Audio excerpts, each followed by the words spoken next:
ಸ್ನೇಹಿತರೆ, ಮೀಡಿಯಾ ಮಾಸ್ಟರ್ಸ್ಗೆ ಸ್ವಾಗತ, ಸುಸ್ವಾಗತ. ಗೆಳೆಯರೆ, ಅಮೆರಿಕ ಹಾಗೂ ಇಸ್ರೇಲ್ಗಳು ಇರಾನ್ನಲ್ಲಿ ಏನು ಮಾಡಬೇಕು ಅಂತ ಅಂದ್ಕೊಂಡಿದ್ವೋ ಅದನ್ನ ಮಾಡಿ ಮುಗಿಸಿವೆ. ಇರಾನಿನ ಸರ್ವೋಚ್ಚ ನಾಯಕ ಆಯತುಲ್ಲಾ ಖಮೆನೈ ಅಂತ್ಯ ಸಂಭವಿಸಿದೆ. ಇಸ್ರೇಲಿನ ದಾಳಿಗಳಲ್ಲಿ ಖಮೆನೈ ಸಾವಿಗೀಡಾಗಿರುವುದಾಗಿ ಇಸ್ರೇಲ್ ಘೋಷಣೆ ಮಾಡಿದೆ. ಅದರ ಬೆನ್ನಲ್ಲೇ ಖಮೆನೈ ಸಾವನ್ನ ಅಮೆರಿಕದ ಅಧ್ಯಕ್ಷ ಡೊನಾಲ್ಡ್ ಟ್ರಂಪ್ ಕೂಡ ಖಚಿತಪಡಿಸಿದ್ದಾರೆ. ಈ ವಿಷಯ ಹೊರಬಿದ್ದ ಕೂಡಲೇ ಇರಾನ್ನ ಸಾಕಷ್ಟು ನಗರಗಳಲ್ಲಿ ಜನ ಬೀದಿಗಿಳಿದಿದ್ದಾರೆ. ಇರಾನ್ ಮಾತ್ರ ಅಲ್ಲ, ಜಗತ್ತಿನ ಸಾಕಷ್ಟು ನಗರಗಳಲ್ಲಿನ ಇರಾನ್ನ ಪ್ರಜೆಗಳು ಬೀದಿಗೆ ಬಂದಿದ್ದಾರೆ. ಅವರು ತಮ್ಮ ಸರ್ವೋಚ್ಚ ನಾಯಕನ ಅಂತ್ಯದ ಸುದ್ದಿ ಕೇಳಿ ದುಃಖವನ್ನು ವ್ಯಕ್ತಪಡಿಸ್ತಾ ಇಲ್ಲ, ಬದಲಿಗೆ ಸಂತೋಷ ಸಂಭ್ರಮಗಳನ್ನು ಆಚರಿಸ್ತಾ ಇದ್ದಾರೆ. ಇರಾನ್ನಲ್ಲಂತೂ ಈ ಹಿಂದಿನ ಆಯತುಲ್ಲಾನ ಪ್ರತಿಮೆಗಳನ್ನು ಕೆಡುವ ಕೆಲಸ ಆರಂಭ ಆಗಿದೆ. ಸರ್ಕಾರಿ ಹಾಗೂ ಇಸ್ಲಾಮಿಕ್ ಆಡಳಿತಕ್ಕೆ ಸೇರಿದ ಕಟ್ಟಡಗಳಿಗೆ ಅಲ್ಲಿನ ಜನ ಬೆಂಕಿ ಹಚ್ಚುತ್ತಾ ಇದ್ದಾರೆ. ಹೆಣ್ಣು ಮಕ್ಕಳು ಬುರ್ಖಾಗಳನ್ನ ಕಿತ್ತಾಕಿ ರಸ್ತೆಗಳಲ್ಲಿ ಡ್ಯಾನ್ಸ್ ಮಾಡ್ತಾ ಇದ್ದಾರೆ. ಒಟ್ಟಾರೆ ಕೆಲವೇ ತಿಂಗಳ ಹಿಂದೆ ಇಸ್ಲಾಮಿಕ್ ಆಡಳಿತದ ವಿರುದ್ಧ ಅಲ್ಲಿನ ಜನ ಪ್ರತಿಭಟನೆಗಳನ್ನು ಮಾಡುವಾಗ ಏನೆಲ್ಲ ಮಾಡಿದ್ರೋ ಅದನ್ನು ಈಗಲೂ ಅಲ್ಲಿ ಮಾಡೋದಕ್ಕೆ ಶುರು ಮಾಡಿದ್ದಾರೆ. ಆದರೆ ಅವತ್ತು ಸಿಟ್ಟಿತ್ತು, ಇವತ್ತು ಖುಷಿ ಕಾಣ್ತಾ ಇದೆ. ಇನ್ನು ಮತ್ತೊಂದು ಕಡೆ ಇರಾನಿನ IRGC ತನ್ನ ದಾಳಿಗಳನ್ನು ನಿಲ್ಲಿಸಿಲ್ಲ. ಹಾಗಾದ್ರೆ ಖಮೇನಿಯ ಸಾವು ಇರಾನ್ ಆಡಳಿತವನ್ನು ಪತನಗೊಳಿಸುತ್ತಾ? ಅಲ್ಲಿ ಏನಾಗ್ತಾ ಇದೆ ಬನ್ನಿ ನೋಡೋಣ. ಇರಾನ್ ಮೇಲೆ ರಾತ್ರಿ ಕೂಡ ಅಮೆರಿಕ ಹಾಗೂ ಇಸ್ರೇಲ್ ದಾಳಿಗಳನ್ನು ಮುಂದುವರಿಸಿವೆ. ಇರಾನ್ ತಾನು ಹೇಳಿದ ಹಾಗೆ ಅಕ್ಕಪಕ್ಕದ ಅರಬ್ ದೇಶಗಳನ್ನ ಟಾರ್ಗೆಟ್ ಮಾಡಿಕೊಂಡು ದಾಳಿ ಮಾಡ್ತಾ ಇದೆ. ಇಲ್ಲಿ ಗಮನಿಸಬೇಕಾದ ಅಂಶ ಅಂದ್ರೆ, ಇರಾನಿನ ಆಡಳಿತ ಮತ್ತು ಅಲ್ಲಿನ ಇಸ್ಲಾಮಿಕ್ ಕಾನೂನುಗಳನ್ನು ವಿರೋಧಿಸಿ ಇರಾನ್ನಲ್ಲಿರೋ ಜನ ಪ್ರತಿಭಟನೆಗಳನ್ನು ಮಾಡ್ತಾ ಇದ್ರೆ, ಮತ್ತೊಂದು ಕಡೆ ಏಷ್ಯಾದ ನಾನಾ ದೇಶಗಳಲ್ಲಿನ ಶಿಯಾ ಜನಾಂಗ ಇರಾನ್ ಮೇಲೆ ಅಮೆರಿಕ ಹಾಗೂ ಇಸ್ರೇಲ್ಗಳು ಮಾಡ್ತಾ ಇರೋ ದಾಳಿಗಳನ್ನು ವಿರೋಧಿಸಿ ಮೆರವಣಿಗೆಗಳನ್ನು ಮಾಡ್ತಾ ಇವೆ. ಹಾಗೆ ಪಶ್ಚಿಮದ ದೇಶಗಳಿಗೆ ಇರಾನ್ನಿಂದ ಹೋಗಿರೋ ವಲಸಿಗರಿದಾರಲ್ಲ, ಅವರು ಆಯತುಲ್ಲಾ ಸಾವಿನ ಸುದ್ದಿಯನ್ನು ಸಂಭ್ರಮಿಸಿ ರಸ್ತೆಗಿಳಿದು ಕುಣಿತಾ ಇದ್ದಾರೆ. ನೀವಿಲ್ಲಿ ಒಂದು ವಿಡಿಯೋ ನೋಡ್ತಾ ಇದ್ದೀರಲ್ಲ, ಇದು ಲಂಡನ್ನ ಬೀದಿಗಳಲ್ಲಿ ಇರಾನ್ನ ನಾಗರಿಕರು ಹಾಗೂ ಇಸ್ರೇಲಿಗರು ಜಂಟಿಯಾಗಿ ಸಂಭ್ರಮಿಸ್ತಾ ಇರೋ ವಿಡಿಯೋ. ಆದರೆ ಬಹ್ರೈನ್ ಮೇಲೆ ಇರಾನ್ ದಾಳಿ ಮಾಡಿದ್ದು, ಅಲ್ಲಿನ ಅಮೆರಿಕದ ನೌಕಾಪಡೆ ಮೇಲೆ ಇರಾನಿನ ಮಿಸೈಲುಗಳು ಬಿದ್ದಿದ್ದನ್ನ ಬಹ್ರೈನ್ನಲ್ಲಿನ ಶಿಯಾಗಳು ಸಂಭ್ರಮಿಸ್ತಾ ಇದ್ದಾರೆ. ಬಹ್ರೈನ್ನಲ್ಲಿ ಇರಾನ್ ಪರ ಘೋಷಣೆ ಕೂಗ್ತಾ ಲಾಂಗ್ ಲಿವ್ ಖಮೇನಿ ಅಂದವರು ಯಾರು ಕೂಡ ಇರಾನಿನ ಪ್ರಜೆಗಳಲ್ಲ, ಅವರು ಬಹ್ರೈನ್ನಲ್ಲಿನ ಶಿಯಾಗಳು. ಇದೊಂಥರ ವಿಪರ್ಯಾಸ ಅಂತ ಅನ್ನಿಸಬಹುದು.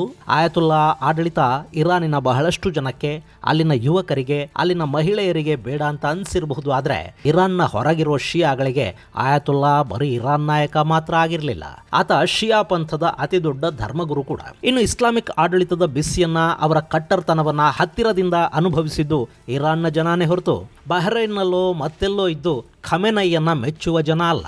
ಹೀಗಾಗಿ ಇರಾನ್ನ ಜನ ಸ್ವಾತಂತ್ರ್ಯ ಸಿಗ್ತಾ ಇದೆ ಅಂತ ಸಂಭ್ರಮಿಸ್ತಾ ಇದ್ದಾರೆ. ಹೊರಗಿನ ದೇಶಗಳ ಶಿಯಾಗಳು ತಮ್ಮ ಮತದ ಮುಕುಟಮಣಿ ಸಾವಿಗೀಡಾಯಿತು ಅಂತ ದುಃಖ ಪಡ್ತಾ ಇದ್ದಾರೆ. ಅವರಿಗೆ ನಾಳೆಯಿಂದ ಮತ್ತೆ ಸುನ್ನಿ ದೇಶಗಳಲ್ಲಿ ಶಿಯಾಗಳ ಮೇಲೆ ನಡೆಯುವ ದಬ್ಬಾಳಿಕೆಗಳನ್ನು ಅನುಭವಿಸಬೇಕು ಅನ್ನೋ ಭಯ.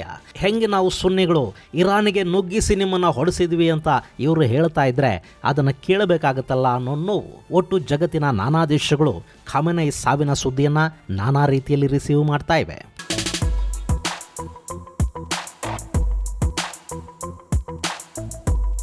ಗೆಳೆಯರೆ, ಖಮೆನೈ ಸಾವಿನ ಸುದ್ದಿಯನ್ನ ಮೊದಲು ಹೇಳಿದ್ದು ಇಸ್ರೇಲ್. ನಾವು ವಾಯುದಾಳಿಯಲ್ಲಿ ಸರ್ವೋಚ್ಚ ನಾಯಕ ಖಮೆನೈನನ್ನ ಹೊಡೆದು ಹಾಕಿದೀವಿ ಅಂತ ಇಸ್ರೇಲ್ ಘೋಷಣೆ ಮಾಡ್ತು. ತೆಹರಾನ್ನಲ್ಲಿನ ಖಮೆನೈ ಕಾಂಪೌಂಡ್ ಮೇಲೆ ನಡೆದ ದಾಳಿಯಲ್ಲಿ ಆತ ಸಾವಿಗೀಡಾಗಿದ್ದಾನೆ, ಆತನ ದೇಹವನ್ನು ಪತ್ತೆ ಮಾಡಲಾಗಿದೆ ಹಾಗಂತ ಇರಾನಿನ ಸೋರ್ಸಸ್ ಹೇಳ್ತಾ ಇವೆ ಅಂತ ಇಸ್ರೇಲ್ ಹೇಳಿದ ಬೆನ್ನಲ್ಲೇ ಅಮೆರಿಕದ ಅಧ್ಯಕ್ಷ ಡೊನಾಲ್ಡ್ ಟ್ರಂಪ್ ಈ ಬಗ್ಗೆ ಟ್ವೀಟ್ ಮಾಡಿದ್ರು. ಅತ್ಯಂತ ಕೆಟ್ಟ ಮನುಷ್ಯ ಖಮೆನೈ ಸಾವಿಗೀಡಾಗಿದ್ದಾನೆ.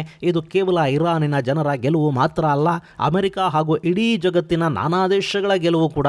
ಖಮೆನೈ ಆತನ ಸಹಚರರ ಸಮೇತ ಕೊಲ್ಲಲ್ಪಟ್ಟಿದ್ದಾನೆ. ಆತ ನಮ್ಮ ಇಂಟೆಲಿಜೆನ್ಸ್ ಮತ್ತು ಅತ್ಯಂತ ಸೊಫಿಸ್ಟಿಕೇಟೆಡ್ ಟ್ರ್ಯಾಕಿಂಗ್ ಸಿಸ್ಟಮ್ನಿಂದ ತಪ್ಪಿಸಿಕೊಳ್ಳೋದಕ್ಕೆ ಪ್ರಯತ್ನ ಪಟ್ಟ, ಆದರೆ ಅದು ಸಾಧ್ಯ ಆಗಲಿಲ್ಲ. ಇದು ಇರಾನಿನ ಆಡಳಿತವನ್ನು ತಮ್ಮ ಕೈಗೆ ತಗೊಳ್ಳೋದಕ್ಕೆ ಅಲ್ಲಿನ ಜನಕ್ಕೆ ಸಿಗ್ತಾ ಇರೋ ಸುವರ್ಣಾವಕಾಶ. ಅಲ್ಲಿನ IRGC ಹಾಗೂ ಪೊಲೀಸರು ಇರಾನಿನ ದೇಶಭಕ್ತರ ಜೊತೆ ಸೇರಿ ಶಾಂತಿಯುತವಾಗಿ ಅಧಿಕಾರ ಹಸ್ತಾಂತರಕ್ಕೆ ಮುಂದಾಗಬೇಕು ಅಂತ ಡೊನಾಲ್ಡ್ ಟ್ರಂಪ್ ಟ್ವೀಟ್ ಮಾಡಿದ್ದಾರೆ. ಇನ್ನು ಖಮೇನಿಯ ಜೊತೆಗಿದ್ದ ಇರಾನಿನ ಮೊದಲ ಹಂತದ ಎಲ್ಲ ನಾಯಕರನ್ನ ಇಸ್ರೇಲ್ ವಾಯುದಾಳಿಯಲ್ಲಿ ಕೊಂದಿರುವುದಾಗಿ ಹೇಳಿದೆ. ಅದರಲ್ಲಿ ಇರಾನಿನ ಮಾಜಿ ರಕ್ಷಣಾ ಸಚಿವ ಹಾಗೂ ಭದ್ರತಾ ಸಲಹೆಗಾರ ಆಲಿ ಶಂಖಾನಿ, ರಕ್ಷಣಾ ಸಚಿವ ಅಮೀರ್ ಜಾದೆ, ಮಿಲಿಟರಿ ಮುಖ್ಯಸ್ಥ ಮೊಹಮ್ಮದ್ ಶಿರಾಜಿ, ಇಂಟೆಲಿಜೆನ್ಸ್ ಮುಖ್ಯಸ್ಥ ಸಾಲೆಹ್ ಅಸಾದಿ, ಖಮೇನಿಯ ಸಲಹೆಗಾರ ಹುಸೇನ್ ಜಬಲ್ ಅಮೆಲಿಯಾನ್, ರೆಜಾ ಮೊಜಾಫರಿ ಮತ್ತು IRGC ಮುಖ್ಯಸ್ಥ ಮೊಹಮ್ಮದ್ ಪಾಕ್ಪೌರಿ ಸೇರಿದಂತೆ ಸುಮಾರು 40ಕ್ಕೂ ಹೆಚ್ಚು ಇರಾನಿನ ಮೊದಲ ಹಂತದ ನಾಯಕರನ್ನ ಹೊಡೆದು ಕೊಂದಿರುವುದಾಗಿ ಇಸ್ರೇಲಿನ ಭದ್ರತಾ ಪಡೆಗಳು ಹೇಳಿಕೊಂಡಿವೆ. ಗೆಳೆಯರೆ, ಇಲ್ಲಿ ಇರಾನ್ ಮೇಲೆ ದಾಳಿಗಳು ತೀವ್ರವಾದ ಬೆನ್ನಲ್ಲೇ ಮತ್ತೆ ಅಲ್ಲಿನ ಮಾಜಿ ರಾಜಕುಮಾರ ರೇಜಾ ಪೆಹಲವಿ ಕೂಡ ಆಕ್ಟಿವ್ ಆಗಿದ್ದಾರೆ. ಆತ ಪದೇ ಪದೇ ಇರಾನಿನ ಜನಕ್ಕೆ ಮನೆಗಳಿಂದ ಹೊರಬಂದು ಅಲ್ಲಿನ ಆಡಳಿತವನ್ನು ಕೈಗೆತ್ತಿಕೊಳ್ಳಿ ಅಂತ ಕರೆ ಕೊಡ್ತಾ ಇದ್ದಾರೆ. ಈಗ ಇರಾನ್ನಲ್ಲಿ ಖಮೇನಿಗಳ ಆಡಳಿತ ಸಂಪೂರ್ಣವಾಗಿ ಕಿತ್ತೆಸೆಯಲ್ಪಟ್ರೆ ಇರಾನಿನ ಆಡಳಿತವನ್ನು ತನ್ನ ಕೈಗೆ ತಗೊಳ್ಳೋ ಕನಸು ಕಾಣ್ತಾ ಇರೋ ನಾಯಕ ಈ ರೇಜಾ ಪೆಹಲವಿ. ಹಾಗೆ ಇರಾನ್ನಲ್ಲಿ ಮತ್ತೆ ಸೆಕ್ಯುಲರ್ ಆಳ್ವಿಕೆ ಬರಬೇಕು ಅಂತ ಬಯಸ್ತಾ ಇರೋ ದೊಡ್ಡ ಮಟ್ಟದ ಯುವ ಸಮೂಹ ಕೂಡ ಅಲ್ಲಿದೆ. ಹೀಗಾಗಿ ರೆಜಿಮ್ ಚೇಂಜ್ ಆದ ಸಂದರ್ಭದಲ್ಲಿ ಪೆಹಲವಿ ಮತ್ತೆ ಇರಾನಿಗೆ ಹೋಗೋ ಸಾಧ್ಯತೆಗಳಿರುತ್ತವೆ. ಅದಕ್ಕಾಗಿ ಆತ ಪ್ರಯತ್ನವನ್ನು ಕೂಡ ಮಾಡ್ತಾ ಇದ್ದಾರೆ. ಇನ್ನು ಖಮೇನೈ ಸಾವಿನ ವಿಷಯವನ್ನ ಇರಾನ್ ತುಂಬಾ ತಡವಾಗಿ ಬಹಿರಂಗಪಡಿಸ್ತಾ ಇದೆ. ಇಸ್ರೇಲ್ ಅವಶೇಷಗಳ ನಡುವೆ ಖಮೇನಿ ದೇಹ ಬಿದ್ದಿರೋ ಇಮೇಜುಗಳು ನಮ್ಮ ಬಳಿ ಇವೆ ಅಂತ ಹೇಳಿದ ನಂತರ ಒಂದಷ್ಟು ಇಮೇಜುಗಳು ಬಿಡುಗಡೆ ಕೂಡ ಆದ ನಂತರ ಇರಾನಿನ ಆಡಳಿತ ಮತ್ತು ಅಲ್ಲಿನ ಸರ್ಕಾರಿ ಮಾಧ್ಯಮಗಳು ಖಮೇನೈ ಸಾವನ್ನ ಘೋಷಣೆ ಮಾಡಿವೆ. ಖಮೇನೈ ಕಾಂಪೌಂಡ್ ಮೇಲೆ ನಡೆದ ದಾಳಿಲಿ ಅಲಿ ಖಮೇನಿಯ ಜೊತೆ ಆತನ ಮಗಳು, ಅಳಿಯ ಹಾಗೂ ಮೊಮ್ಮಗೂ ಕೂಡ ಸಾವಿಗೀಡಾಗಿದ್ದಾರೆ ಅಂತ ಇರಾನಿನ ಮಾಧ್ಯಮಗಳ ವರದಿ ಹೇಳ್ತಾ ಇದೆ. ಇನ್ನು ಖಮೇನೈ ಸಾವು ಅನ್ನೋದು ಈ ಸಂಘರ್ಷವನ್ನ ಇಲ್ಲಿಗೆ ಮುಕ್ತಾಯಗೊಳ್ಳೋ ಹಾಗೆ ಮಾಡುತ್ತಾ? ಆ ಬಗ್ಗೆ ಅನುಮಾನಗಳಿವೆ. ಯಾಕೆಂದ್ರೆ ಅಮೆರಿಕ ಹಾಗೂ ಇಸ್ರೇಲ್ ದಾಳಿ ಮಾಡಿ ಅಥವಾ ದಾಳಿ ಮಾಡದೆ ಕೂಡ ಕೋರ್ಟ್ ಆಪರೇಷನ್ಗಳ ಮೂಲಕ ತಮ್ಮನ್ನ ಕೊಂದು ಹಾಕಬಹುದು ಅನ್ನೋ ಅನುಮಾನ ಖಮೇನೈಗೆ ಈ ಹಿಂದೆ ಕೂಡ ಇತ್ತು. ಹೀಗಾಗಿ ಆತ ತನ್ನ ನಂತರವೂ ಇರಾನ್ ಹೋರಾಟ ಮಾಡಬೇಕು ಅಂತ ಹೇಳಿದ್ದ. ಅದಕ್ಕಾಗಿ ಒಂದಷ್ಟು ವ್ಯವಸ್ಥೆಗಳನ್ನು ಕೂಡ ಮಾಡಿದ್ದ ಅನ್ನೋ ಮಾಹಿತಿಗಳು ಹೊರಬಿದ್ವು. ಖಮೇನೈ ಸಾವಿಗೀಡಾದ್ರೆ ಅಲ್ಲಿನ ಮುಂದಿನ ವ್ಯವಸ್ಥೆಗಳನ್ನು ನೋಡಿಕೊಳ್ಳೋದಕ್ಕೆ, ಹೋರಾಟಕ್ಕೆ ಸಂಬಂಧಪಟ್ಟ ನಿರ್ಧಾರಗಳನ್ನು ಕೈಗೊಳ್ಳೋದಕ್ಕೆ ಅಲ್ಲಿನ ಮಾಜಿ ಸ್ಪೀಕರ್ ಆಲಿ ಲಾರಿಜಾನಿಯನ್ನ ಖಮೇನಿ ನೇಮಕ ಮಾಡಿರೋ ಸುದ್ದಿಗಳು ಬಂದು. ಆತನನ್ನ ಆಯತುಲ್ಲಾ ಆಗಿ ನೇಮಕ ಮಾಡಿರಲಿಲ್ಲ, ಆದರೆ ಆಡಳಿತಕ್ಕೆ ಸಂಬಂಧಪಟ್ಟ ನಿರ್ಧಾರಗಳನ್ನು ಕೈಗೊಳ್ಳುವ ಅಧಿಕಾರವನ್ನ ಆತನಿಗೆ ಕೊಡಲಾಗಿತ್ತು. ಹಾಗೆ ಅಲ್ಲಿನ ಪ್ರತಿಯೊಬ್ಬ ಪ್ರಮುಖನ ನಂತರ ಕೂಡ ಅಧಿಕಾರವನ್ನ ಯಾರ್ಯಾರು ಕೈಗೆತ್ತಿಕೊಂಡು ಹೋರಾಟವನ್ನು ಮುಂದುವರಿಸಬೇಕು ಅನ್ನೋದನ್ನ ಖಮೇನಿ ಹೇಳಿ ಆಗಿತ್ತು.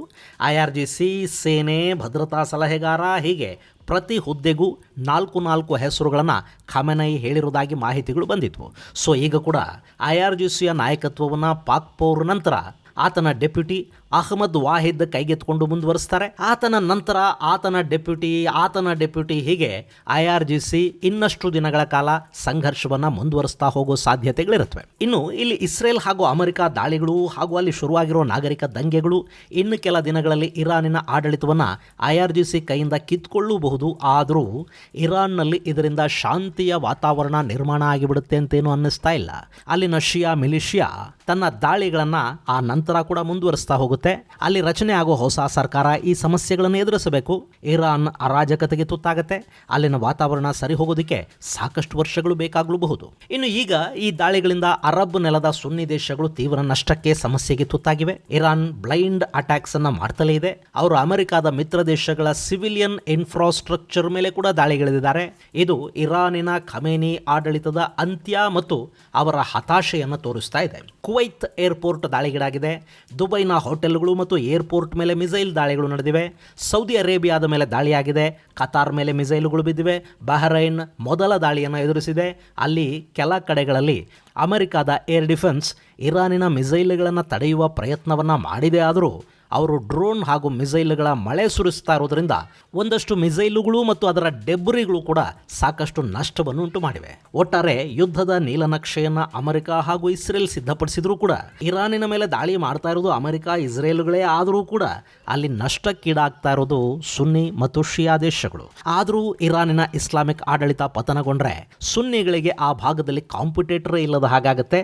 ಸುನ್ನಿ ದೇಶಗಳ ರಾಜ ಆಡಳಿತವನ್ನು ಅಭದ್ರಗೊಳಿಸೋದಕ್ಕೆ ಶಿಯಾ ಇಸ್ಲಾಮಿಕ್ ಮಿಲಿಟೆನ್ಸಿ ಏನೀಗ ಕೆಲಸ ಮಾಡ್ತಾ ಇದೆ, ಅದಕ್ಕೆ ಸಿಗ್ತಾ ಇದ್ದ ಇರಾನಿನ ಬೆಂಬಲವನ್ನು ಕಡಿತಗೊಳಿಸಿದ ಹಾಗಾಗುತ್ತೆ.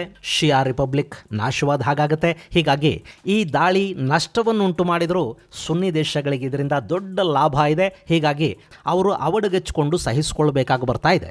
ಇದು ಗೆಳೆಯರೆ ಖಮೇನಿಯ ಸಾವಿನ ಬಗ್ಗೆ ಬರ್ತಾ ಇರುವ ಒಂದಷ್ಟು ಮಾಹಿತಿ. ಮುಂದಿನ ಸಂಚಿಕೆಯಲ್ಲಿ ಮತ್ತಷ್ಟು ವಿಶೇಷಗಳ ಜೊತೆ ಮತ್ತೆ ಭೇಟಿಯಾಗೋಣ. ಅಲ್ಲಿವರೆಗೆ ಜೈ ಹಿಂದ್, ಜೈ ಕರ್ನಾಟಕ.